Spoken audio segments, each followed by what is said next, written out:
The Iberian Peninsula, which hosts Spain, was once part of the Roman Empire. However, the arrival of Germanic tribes, such as Visigoths and the Vandals, provided a challenge to Roman political rule. Beginning in roughly the year 418, much of the Iberian Peninsula was ruled by Visigothic kingdom. The traditional story is that in the year 711, an oppressed Christian chief, Julian, went to Musa ibn Nusayr, the governor of North Africa, with the plea for help against the tyrannical Visigothic ruler of Spain, Roderick. Musa responded by sending the young general Tariq ibn Ziyad with an army of 7,000 troops. The name Gibraltar is derived from Jabal al-Tariq, which is Arabic for Rock of Tariq. Named after the place where the Muslim army landed, the Muslim army defeated the Visigothic army easily, and Roderick was killed in a battle. After the first victory, the Muslims conquered most of the Spain and Portugal with little difficulty, and in fact with little opposition. By 720, Spain was largely under the Muslim control. In 750, the Umayyad Caliphate was taken over by Abbasid Caliphate in the Middle East. However, one Umayyad leader escaped and he set up a new kingdom in Cordoba. Much of Spain at the time had come under the control of the various bands of Muslims. Over time, the Umayyads united these bands under one rule. By 926, the Umayyads had regained control of Al-Andlus and named themselves the Caliphate of Cordoba. In the 10th century, Cordoba, the capital of Umayyad Spain, was unrivaled in both East and the West for its wealth and civilization. The city of Cordoba became one of the greatest cities in Europe, unlike the dark and the dirty cities of most of Europe. Cordoba had wide paved streets, hospitals, running water, and public baths. Scholars from around the Mediterranean traveled to Cordoba to visit the library and to study subjects such as medicine, astronomy, mathematics, and art. When Arthur wrote about Cordoba, there were 500,000 inhabitants, living in 113,000 houses. There were 700 mosques and 300 public baths spread throughout the city and its 21 suburbs. The streets were paved and lit. There were bookshops and more than 70 libraries. Muslim scholars served as a major link in bringing Greek philosophy, of which the Muslims had previously been the custodians, to the Western Europe.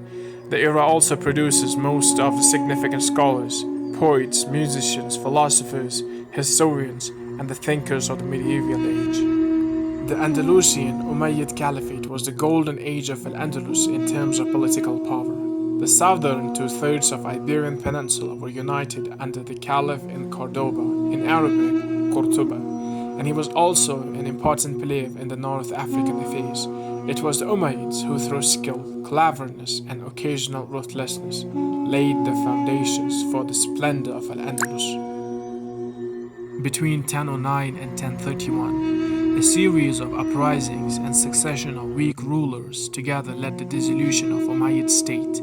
Filling the vacuum, more than a score of independent petty monarchs emerged, called party kings, or in Arabic, Muluk al-Tawa'if, from the word Tawa'ife, meaning party or faction. Though these rival kingdoms, some no more than states, were much weaker than the unitary Umayyad Caliphate, the Tawa'ifa period witnessed a flourishing of arts and learning as each ruler attempted to outdo the others in the prestige of his court. As David Vestine points out in The Rise and the Fall of the Party Kings, the profusion of the ruler also meant a profusion of patrons, so artists, scholars, scientists could find a sponsor, or even competing sponsors with relative case. Weakened by the chronic infighting, treacherous double-dealing, and internal decadence, the Tawa'ifa kings gave up considerable territory to the Christian kingdoms that were reasserting themselves in the north of the peninsula. By 1085, the Castilians had taken the crucial city of Toledo, and the petty kings asked the Nib al-Muravid ruler in Morocco, Yusuf ibn Tashufin, to intervene. The Almoravids were a puritanical dynasty that has arisen among the Berbers of the far southern Morocco, and for a time they were content to assist the Tawa'ifa kings militarily But in 1090, Yusuf decided that his erstwhile hostess had to go, and the petty kings were swept aside. The Almoravids at first imposed their Puritanism and religious orthodoxy, visible in their art.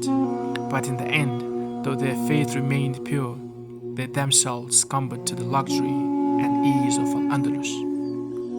The Almoravids' flattering strength provided the Christian kingdoms with opportunities for reconquest, and by 1145, Almoravid Spain was reeling. The Muslim population rose in revolt, and a new group of Tawaifa monarchs asked Al-Muwahhids, another puritanical movement from southern Morocco, which supplanted Almoravids in the North Africa, to intervene. The Almowahhids willingly obliged, and for a time the new North African rulers enjoyed some success in Spain, but the tide turned in the favor of the Christians in 1212 at the Battle of Al-Aqab, called in Spanish Los Navos de Tolosa, and within decades the Almoravids had retreated back across the Straits of Gibraltar. Muslim cities fell one after another until 1260, when only the Kingdom of Granada remained.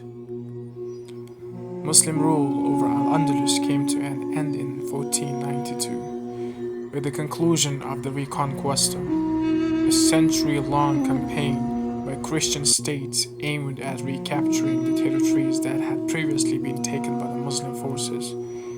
Muslims and the people of Muslim origin had lived relatively unmolested in the Christian areas before the fall of Granada, and continued to do so immediately after. The city's inhabitants received generous terms of submission and a large degree of religious freedom in 1499. However, the Catholic monarch's guarantees were broken, and forced conversion of the Muslims was instituted. Queen Isabella I of Castile and the King Ferdinand II of Aragon initiated the Spanish Inquisition, aimed at re-establishing Catholic orthodoxy across the kingdoms. After royal decrees in 1492 and 1502, Jews and Muslims were ordered to convert to Christianity or leave Spain. The era of tolerance, peace, and coexistence had come to an end, and even the descendants of those Muslims who did convert to the Christianity known as Moricos were expelled from the country by the King Philip in 1609.